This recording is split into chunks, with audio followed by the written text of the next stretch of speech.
Hello mga kol, welcome back na naman dito sa ating YouTube channel. For today's video mga kol, meron tayong ipakita na bagong finish.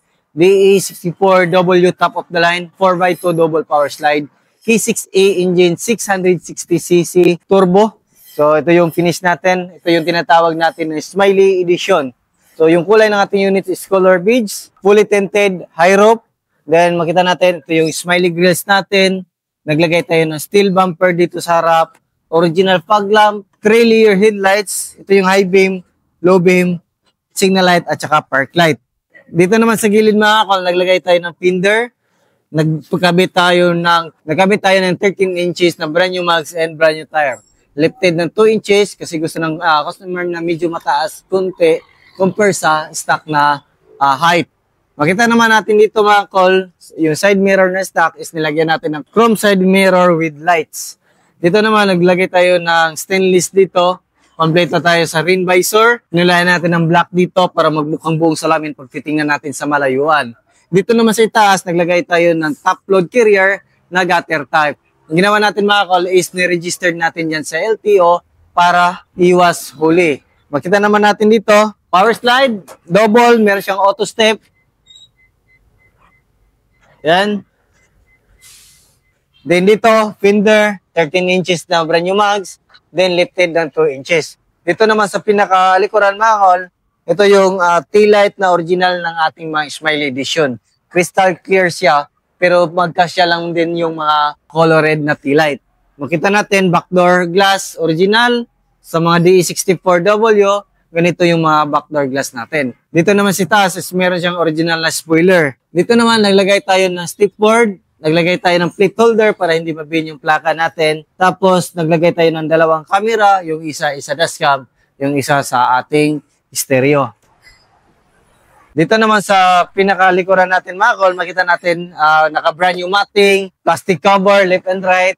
Yung ceiling natin is bago na din yung ceiling natin. VIP concept. So, pakita natin dito sa loob ng ating unit. Yun. Yung mga D64W is captain seat. Ito yung captain seat natin.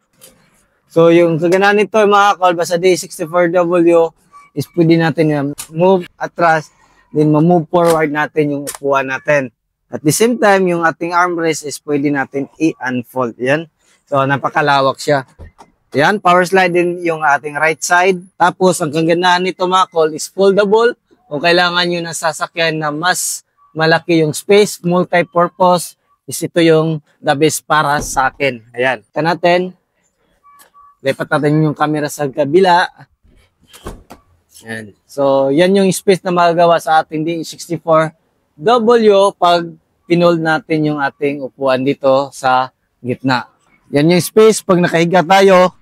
Yan din yung space pag nakaupo tayo dito. Di ba? Napakalawak. Ang ganahan nito mga kol is magkasya yung mga scooter na motor or yung mga hindi malaki. Inmax, kasya dito, tanggal side mirror, ganun. So, yan yung kaganahan nito. Kung meron kang negosyo, kailangan mo ng malaking space na sasakyan. At the same time, pwede nyo gamitin pang pamilya. Ito yung the best, DE64W na minivan. Auto step niya, original. Yan. Dito naman makita natin, naka-cover ng bago, all power.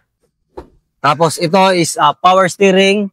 Yung conversion natin is secondary gearbox or yung tinatawag namin na baki-baki.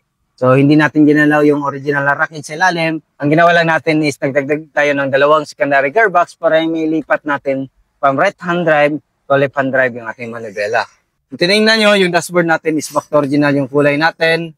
Dito naglagay tayo ng dashcam, naglagay tayo ng 7 inches touchscreen stereo with reverse camera. So ito yung upuan natin, pwede natin yan ma-move forward, then pwede natin ma-move atras. Meron din siyang foldable na armrest, meron siyang headrest, meron din siyang top holder dito. Glove box, goods. Tapos yun, makita natin dito, 4-speed automatic transmission, fully air condition yung ating unit. So silipin natin yung makina natin. Ayan. Dito naman makita natin yung ating makina, intake manifold, throttle body, air filter housing, main fuse box, ECU, air compressor, din yung ating alternator. Dito din tayo mag-check ng ating engine oil. Yung engine oil natin mga kol is yung gamit natin is yung ating polysynthetic na prime lobe lubricants made in Singapore. So, yan yung gamit natin mga kol. Yung kaganahan sa ating oil is ginawa para sa winner sa Pilipinas. Dito naman tayo mga kol. Ito yung open na. So, makita natin dito mga kol yung ating main sa makina. So, turbo. Then, makita natin, yan, kompleto. Dapat ito, ganito, kompleto yan sa mga vacuum para maiwasan natin yung pagkasira sa turbo natin. So, makita natin, dito tayo mag-refill ng ating engine oil. Injector natin, isa, dalawa, tatlo. Ignition coil at saka spark plug nandito. Then, dito naman makita natin yung ating oxygen sensor. Check naman natin yung ating hood opener dito. Ayan. Dito naman yung ating hood. Check natin kung ano yung laman dito. Yun. The stake, meron tayong windshield washer receiver, meron dalawang motor, ito is front and rear, then wiper motor, radiator cap, yung ating radiator, air condenser nandito sa harap, tapos dito naman meron tayong dalawang relay, itong relay is sa left and right sa low beam natin, tapos dito yung ating brake fluid reservoir, then yung ating coolant reservoir. Yung kaganahan nito sa ating mga build mga kol is naka-heavy PMS na po yan, bagong change oil, under chassis check up lahat. Tapos, yung ating cooling system is ginamitan talaga natin ng coolant para mas tatagal yung lifespan ng makina ng ating sasakyan. So, yung mga ganitong pag-build mga kol is tatagal yan depende sa pag-alaga na mangyayari. So, dapat ganito na yung edad ng yung sasakyan, dapat alagaan natin ng mabuti. Heavy PMS, change oil, cooling system, dapat nakakulant yan mga kan.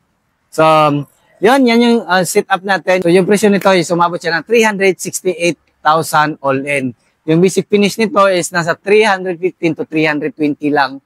Running condition na yan mga kan. Sa gusto magpagawa ng ganitong unit, bisita lang kayo sa ating Facebook page, Dudong Lagad Surplus TV, or sa ating personal Facebook account na Danilo Lasaca Jr., or maaari kayong mag-contact sa ating contact number na 0920-3394-607, or sa ating TM 0917-8252-412. Pwede rin kayong bumisita dito sa shop natin sa Procto A Barangay Santo Niño Carmen, Davao del Norte. Yan lang siguro yung ating vlog for today. Maraming salamat sa inyong patuloy na pagsubaybay. Sa bago lang sa ating channel, don't forget to like, share, and subscribe din. Click na rin yung notification bell para updated kayo sa ating mga next video uploads. Kagayon po. Ingat po mga call and bye-bye. God bless po sa ating lahat.